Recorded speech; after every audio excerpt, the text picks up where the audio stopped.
Assalomu alaykum bo'lchilarga. Yana bir bor. Qani joningiz sog' bo'lsin. Kamlik ko'rmanglar. Uzuk-uzuk bo'layotgan obunachilarimizga hammangizga kattakon rahmat. Joningiz sog' bo'lsin. Onlaringga Alloh fayz barakot bersin. Tilak sizlardan. Yaxshi taom bizdan. Ketdik.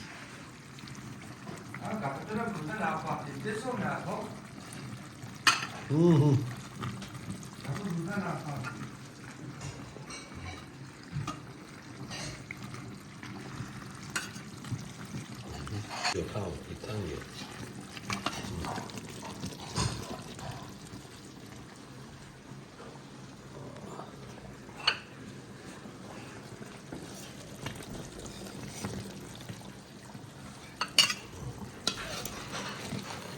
Mol bu kızdan, bakın göçtü.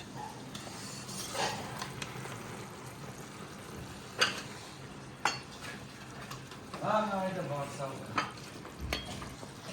Ona bu da konsara nim bacağı şavadi. Aga beni.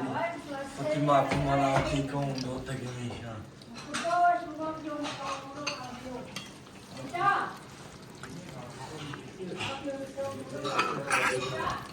Ne bana tige. Ne yapmış o ya? Böyle. Ha. Ters var. Başka ne gidiyor? Maza qilib ovqat yeydigan bizni choyxonaga keladi, hani? Akajon? Hadi bismillahirrahmanirrahim. Çorba yapalım. Ha, qo'ying. To'rtta qo'ysangiz biz yetib olamiz manzilimizga. Yevropaga 2 minutda yetib olamiz.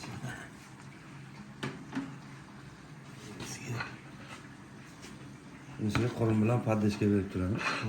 Tushib ketmaydi.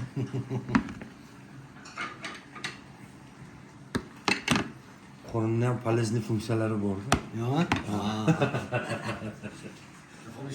Qani ketdik.